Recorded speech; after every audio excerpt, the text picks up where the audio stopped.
Bukankah itu baik? Tapi hari ni tuan-tuan, tak puas hati dengan imam, nah Facebook. Tak puas hati dengan penceramah, nah dalam Facebook. Tak puas hati dengan pemimpin, nah hentam dalam Facebook. Maki kau-kau punya tuan-tuan.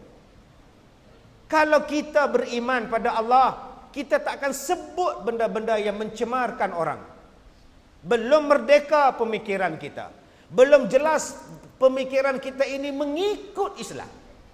Sebab yang dikatakan merdeka itu ialah membuang jahiliah dan mengambil yang Islam. Yang dikatakan merdeka itu ialah menolak benda bid'ah yang mengambilnya perbuatan Rasulullah. Yang dikatakan merdeka itu ialah menolak kemungkaran yang diambilnya ialah ma'ruf. Tetapi kalau kita masih lagi belum berjaya menolak kemungkaran dalam diri kita, Nabi sebut benda yang paling Rasulullah bimbang tentang kita. Ada 3. Paling Nabi bimbang. Pertama, tumit. Tumit. Sebab bila ambil wuduk, tumit tak kena air. Di bawah tapak tumit tu, banyak orang basuh kaki tak kena air. Maka bila salat, dia tidak sah sebab tumitnya tak terkena wuduk. Habis. Yang kedua, kemaluan. Sebab basuh tak kena. Ada yang tak basuh pun. Naik motor nak terkencing, berhenti tepi pokok pisang, selamba depan pokok pisang, bergegar pokok pisang tu. Tah kopi cap apa orang tua ni makan ni, bergegar kau ni. Tak dibasuh tuan-tuan, selamba rok aja. Itu penyebab kena seksa dalam kubur, dalam neraka tuan-tuan. Yang ketiga yang Nabi paling bimbang, Nabi jelirkan lidahnya. Nabi jelirkan lidahnya. Nabi kata, ni yang paling aku takut. Lidah, lidah, lidah, lidah. Dan hari ni tuan-tuan, tuan-tuan kena ingat, lidah bukan di mulut semata-mata. Yang di mulut ni, diam. Saya seorang je bercakap. Sekarang ni, saya seorang je bercakap. Tapi tuan-tuan diam. Tapi diam tuan-tuan, diam di mulut, dalam hati bercakap. Semua sedang bercakap dalam hati sekarang. Bilalah ustaz dia nak habis. Tu dalam hati duk cakap. Tengok dalam TV putih ya, tengok betul hitam, dalam hati bercakap tuan-tuan. Dalam hati bercakap, aduh, panaslah pula masjid ni, aircon tak sejuk ke? Cakap. Yang dalam hati tuan-tuan bercakap macam itu, lantak tuan-tuan lah. Selagi mana tuan-tuan tak lafazkan, tak jadi masalah. Yang saya takut sekarang bukan lidah ini. Ni, lidah jari. Jari yang bercakap sekarang.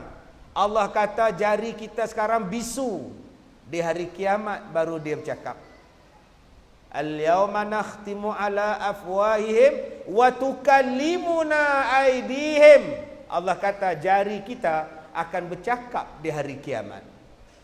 Sekarang tuan-tuan menulis dalam blog, tulislah. Tuan-tuan mengkomen di dalam Facebook, komenlah.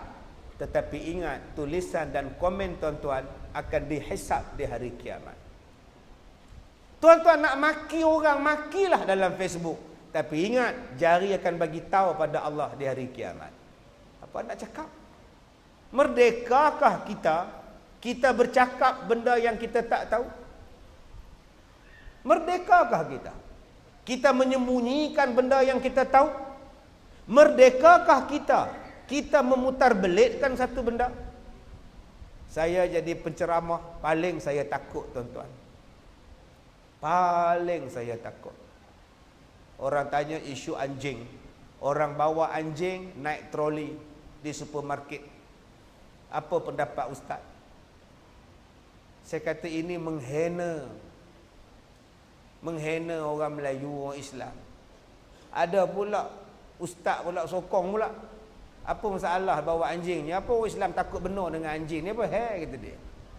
Lupakah kita seorang pelacur masuk syurga hanya kerana memberi minum anjing? Mufti mana pula ni? Mana faham, tak faham sudah. Besok dengan kenyataan macam ni, habis makcik-makcik jadi pelacur. Makcik kerja apa makcik? Pelacur. Dosa, makcik cari anjing lah nanti, kata dia. Senang betul cakap. Yang disebutkan dalam hadis itu ialah perempuan itu bertaubat. Punya kerjanya kotor. Kotor. Tapi bila dia tahu kerjanya kotor, dia insaf. Dia taubat. Ampunkanlah aku ya Allah. Ampunkanlah aku ya Allah. Selepas dia ampun, dia berjalan. Dia tengok anjing ni lapar. Dahaga, dia bagi minum. Bila disiasat di hari kiamat, pahala dia satu je. Pahala bagi anjing minum. Dosa dah tak ada. Pahala langsung tak ada. Pahalanya cuma apa? Itu sahaja yang dia bagi minum pada anjing. Dengan sebab dia bagi minum, dapatlah syurga. Pahala itu. Bukan maknanya boleh jadi pelacur tak apa, nanti makcik cari anjing. Bagi minum-minum tak apalah, kamu masuk syurga lah. Tidak. Saya nak sebut tentang anjing. Takkan hang tak tahu anjing ini kita najis. Orang Melayu, orang Islam bukan benci pada anjing. Tak benci. Tapi kami benci pada orang yang tak reti menghormati orang Melayu. Anjing itu kencing. Kencing dalam troli. Bila kencing dalam troli, najis lah. Bayangkan makcik-makcik beli beras, beli nugget, kena air kencing anjing. Aiman, mama beli nugget, begini-gini dengan anjing tu anak dia.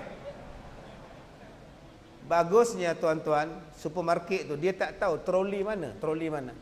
Sama lah semua sekali. Tu nama dia warak.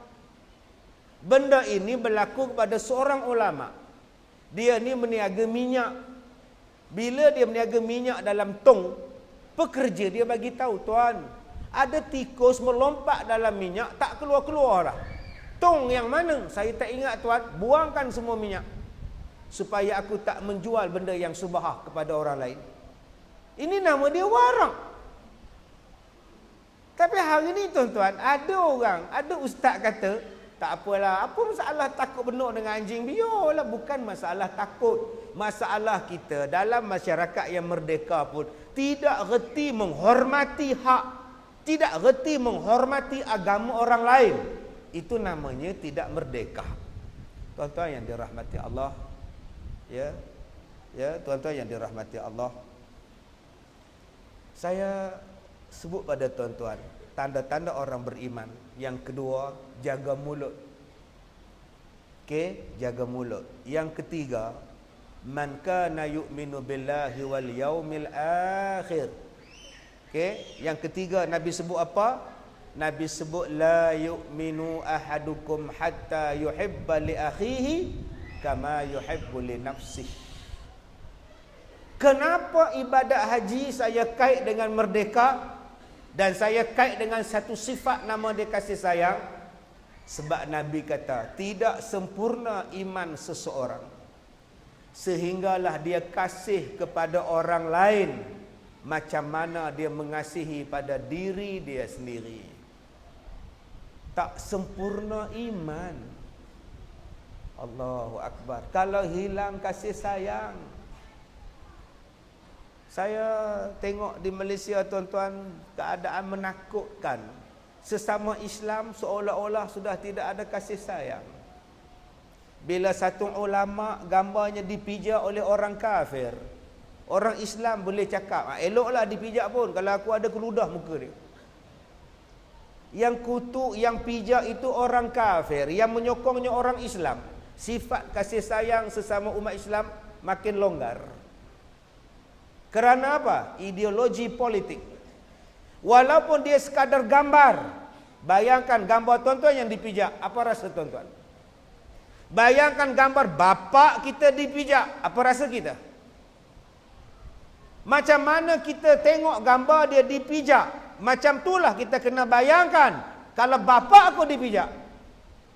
Walaupun kita tak setuju dengan dia, kita tak mau ikut dia, tapi kita tak boleh setuju dengan biadab. Kalau kita setuju dengan perbuatan biadab, tu namanya belum merdeka. Sebab Islam mengajar kepada kita sifat berkasih sayang sesama Islam. Muhammadur Rasulullah. Muhammad itu pesuruh Allah. Walladzina ma'ahu asyidda'u 'alal kuffar ruhama'u bainahum. Siapa-siapa yang ikut Rasulullah, dia tegas dengan orang kafir dan dia berkasih sayang dengan sesama Islam. Nampak tuan-tuan? Siapa yang mengaku Muhammad itu rasulnya, tegas dengan orang kafir, tetapi berkasih sayang sesama Islam. Syarat beriman. Tuan-tuan, syarat orang beriman berkasih sayang. Bagaimana nak realisasikan kasih sayang? Banyak. Pertama, sedekah. Wa ta'awanu 'alal birri wat taqwa. Tolong menolong pada benda baik, itu mendatangkan kasih sayang. Masjid tuan-tuan ni masjid aktif, masjid yang bagus. Dulu kita komplain tak ada aircon, sekarang kita dah bubuh aircon. Dulu kita komplain masjid tak buat ceramah, sekarang kita buat ceramah. Bila buat ceramah, dia memerlukan kos. Bila pasang aircon lebih-lebih, memerlukan kos. Bila nak kapek yang cantik, dia memerlukan kos. Bila nak buat aktif masjid, program-programnya, dia memerlukan kos. Kalau kita tidak tolong menolong, macam mana masjid dan pengurusannya nak buat yang terbaik? Jadi tuan-tuan, sempena dengan ceramah bulanan pada malam ini, saya lancarkan tabung masjid. Tuan-tuan yang nak sedekah, nak derma, jalan. Minta petugas-petugas lancarkan. Yang datang dalam masjid ni berapa ribu Datuk Wira dalam kita punya? Dalam ni saja dekat 3,000. Di luar tu mau 2,000, 4,000, 5,000. Yang datang malam ni 6,000. 6,000 seorang RM10. 60,000 malam ni. Bagi pada masjid, jangan simpan. Lepas ni buat lagi ceramah banyak-banyak. Tuan-tuan yang dirahmati Allah, bagaimana nak mendatangkan kasih sayang supaya kita jadi orang yang sempurna iman? Bagaimana kita nak dapat sifat kasih sayang ini supaya Allah kata iman kita sempurna? Kita semayang dah bagus, subuh tak tinggal di masjid, Ramadan 30 hari habis, haji umrah kita dah buat, zakat setiap tahun. Tapi Nabi kata masih belum sempurna iman. Bagaimana? Caranya ialah berkasih sayang. Mungkin kita kurang kasih sayang. Jadi apa benda yang kita nak buat supaya kita berkasih sayang? Malam ni saya sentuh 5 benda ya tuan-tuan.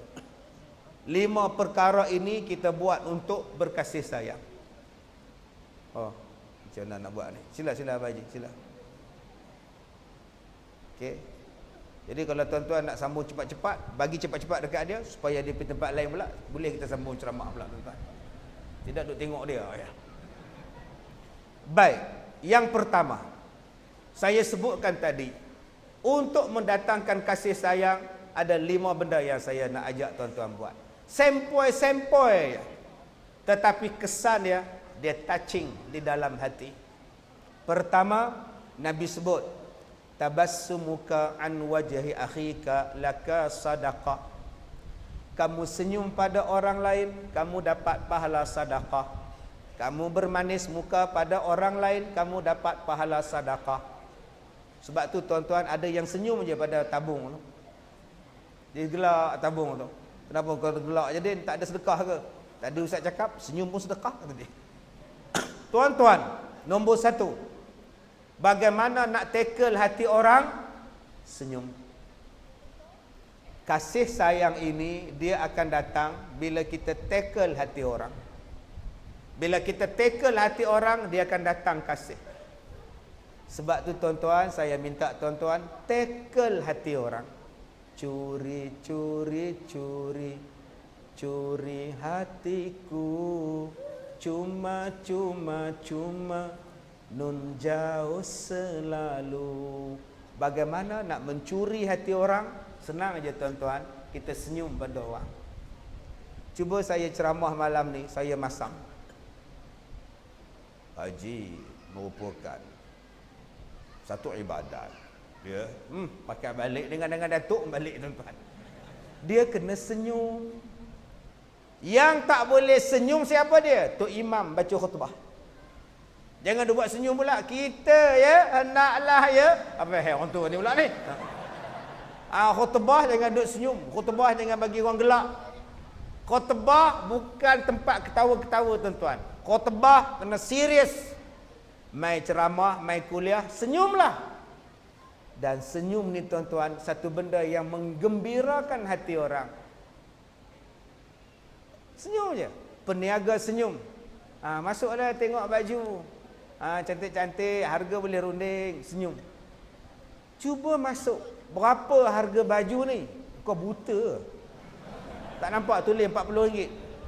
Buta. Tanya. Bodoh apa kau ni? Tuan-tuan tahu tak? Ada bakarnya kedai kita tau. Sebab kita tak senyum. Cikgu sekolah masuk dalam kelas, sentiasa senyum pada anak murid. Anak murid akan suka. Datuk kita ni pemimpin, senyum pada rakyat. Rakyat suka pada dia. Ini senyum waktu pilihan raya. Habis pilihan raya, naik cermin gelap, dia dalam kereta. Tak senyum-senyum dah. Tobatlah home, orang tak pangkah dah. Sebab itu tuan-tuan, dengan senyuman itu dia mendatangkan kasih sayang. Akak-akak balik nanti senyum dekat suami. Abang nak makan? Dah kenyang pun lapar balik tuan-tuan tahu. Padahal dah mentek darah, dah ekor depan tu. Dah kenyang dah, tapi kerana senyuman isteri. Abang nak makan? Nak makan saya siapkan. Boleh juga nampak. Tapi kalau lapar si suami, isteri masak. Nak makan ke tidak? Aku dah kenyang dah beda kata dia. Walaupun belum makan, lapar gila tau. Tapi bila masak muka, kenyang kita. Senyumlah seindah suria yang membawa cahaya. Senyumlah dari hati, duniamu berseri. Bukankah Nabi senyum pada orang? Nabi senyum pada orang tua, Nabi senyum pada anak-anak, Nabi senyum pada kawan-kawan. Dengan senyuman itu tuan-tuan, dia mendatangkan kasih sayang.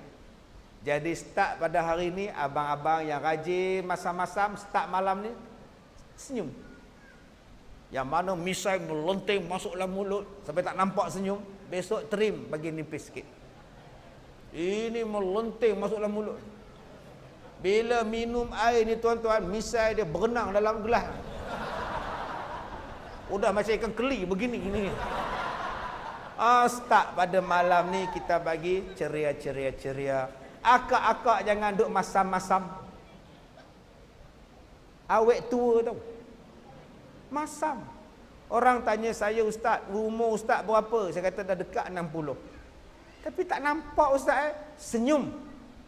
Dengan senyum jadi muda. Tengok muka saya. 60 tapi Allah tak nampak. Sebab apa? Sebab senyum. Cuma saya pesan, bila nak senyum, pastikan ada orang.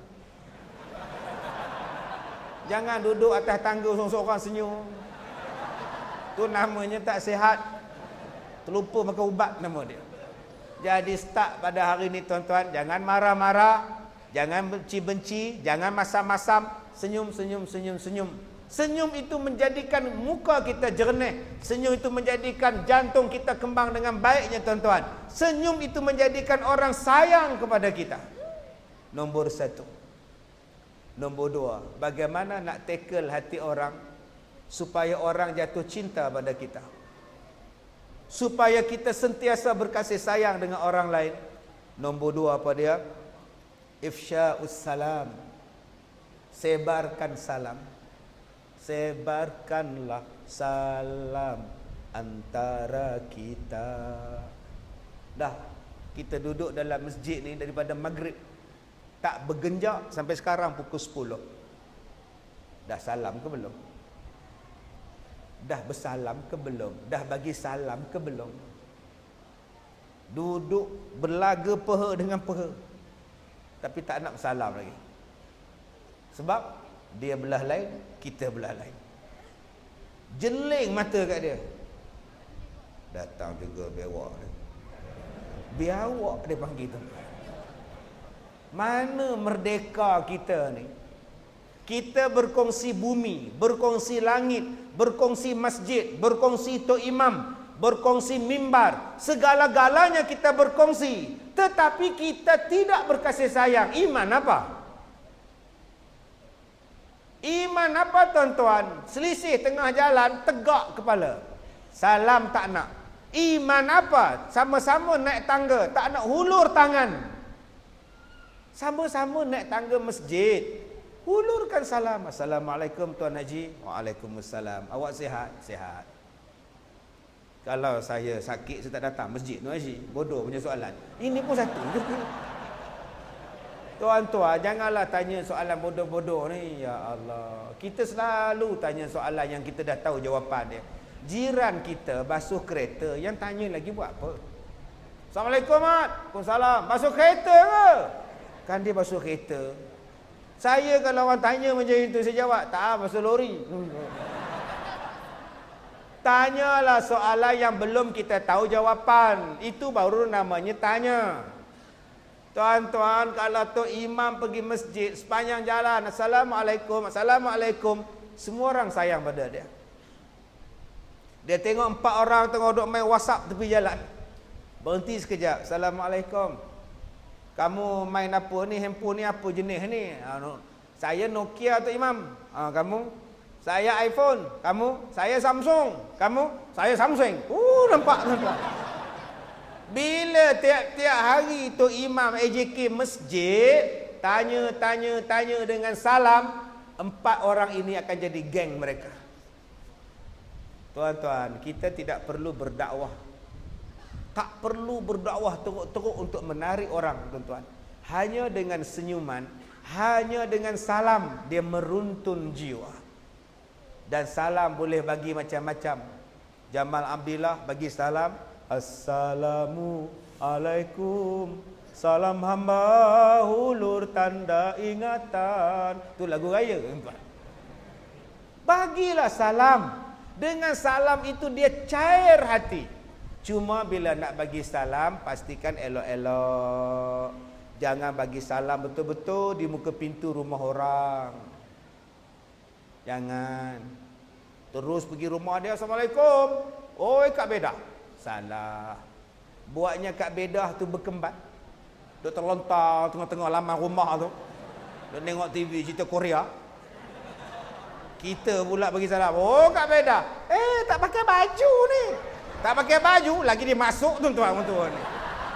Sebab itu jangan bagi salam di muka pintu. Bagi salam tepi-tepi sikit. Dan jangan bagi salam sampai mengendap ke tingkap. Assalamualaikum. Oh, Kak Bedah. Yang Kak Bedah menyorok orang katil tak kena, menyorok orang kursi tak kena. Tuan-tuan, dan bila kita bagi salam itu, bagi salam elok-elok. 3 kali. Assalamualaikum. Tak jawab juga, relax dulu. Assalamualaikum warahmatullahi. Tak jawab juga. Assalamualaikum warahmatullahi wabarakatuh. Tak jawab juga. Balik. Ada tempoh. Bukan maknanya 3 kali bagi salam tak jawab, terus balik. Assalamualaikum, Assalamualaikum, Assalamualaikum. Bye-bye, bye-bye. Dia bawa kad kahwin panjang itu tebalnya. Luaknya 4 dia. Kenapa abang tak edarkan kad kahwin? Abang bagi salam, seorang pun tak jawab. Siapa nak jawab? Assalamualaikum, Assalamualaikum, Assalamualaikum. Memang baliklah. Jadi tuan-tuan, itu salam di mulut. Salam di tangan. Ni, salam di tangan. Nanti tuan-tuan, dah habis ceramah, salam. Okey, dengan saya tak payah salam lah tuan-tuan. Jenuh salam lah tuan-tuan. Okey, sama-sama tuan-tuan lah. Saya kan nak cabut je, calik buk. Ada orang tanya saya, Ustaz, kenapa Ustaz ceramah pakai kemeja, pakai seluar? Saya kata senang saya cabut. Kenapa Ustaz tak pakai baju Melayu? Cuba tengok Datuk malam ni pakai baju Melayu. Ustaz tak hormat Datuk. Saya dah puas dah pakai baju Melayu tuan-tuan. Hari tu saya ceramah di Johor, pakai baju Melayu. Orang serbu saya nak bergambar, nak bersalam. Saya dibawa dek rela, masuk dalam kereta. Duduk dalam kereta baru saya sedar, sampin hilang tuan-tuan. Saya tanya kat driver saya, kenapa sampin? Hilang tuan-tuan. Dia peduli apa orang sekarang ni? Kepiah saya pun dia orang cabut. Bayangkan. Nak ambil berkat. Apa berkatnya pada kepiah ni tuan-tuan? Dia hilang. Abang, tak apa Ustaz ambil berkat. Dia ganti kepiah dia pula. Dah lah kecil kemetok di atas. Astaghfirullahalazim. Saya pergi ceramah di Kedah, serban saya dia ambil dah. Oh, tak boleh dah pakai jubah, tak boleh pakai serban, tak boleh. Serban saya dia orang cabut. Nak buat apa ni abang? Serban saya tu. Ustaz berkat tu dia. Tak ada berkat. Itu yang sejak pada hari tuan-tuan, saya pakai macam ni lagi senang. Kalau pakai jubah tuan-tuan jenuh selok lari payah tuan-tuan. Tuan-tuan boleh bayang. Udah macam Woody Woodpecker lari payah tuan-tuan. Jadi lepas ni tuan-tuan salamlah. Yang mana kita agak-agak orang ini tak nak tegur kita. Salam. Tak payah tanya apa-apa. Assalamualaikum. Dah lembut hati. Kalau kita hari ini dalam masjid ini berbeza bendera, bagilah salam. Dengan salam itu melembutkan hati. Unjuklah tangan dan sambutlah tangan bersalam. Gugurlah dosa tuan-tuan. Tuan-tuan tak nakkah gugur dosa dengan sebab berjabat tangan? Tak nakkah kita mendapat pahala wajib bila menjawab salam? Tidak maukah kita mendapat pahala 2 kali bila kita memulakan salam? Sayyidina Ali berkata, tiap-tiap kali aku jumpa Rasulullah, aku tidak pernah mendahului Rasulullah. Nabi Muhammad lah orang yang paling awal bagi salam. Nabi Muhammad lah orang yang paling awal suar tangan. Nabi Muhammad lah orang yang paling lambat melepaskan tangan bila bersalam. Kita hari ini kita kata aku ikut Rasulullah, tapi dalam bab bersalam tak nak ikut, dalam bab bagi salam tak nak ikut, dalam bab berkasih sayang tak nak ikut. Merdekakah kita kalau kita tak ikut Rasulullah sallallahu alaihi wasallam, sedangkan Nabi itu datang kepada kita untuk memerdekakan pemikiran kita daripada jahiliah kepada yang benar. Yang ketiga, apa dia? Wa at'imut ta'am. Bagi makan.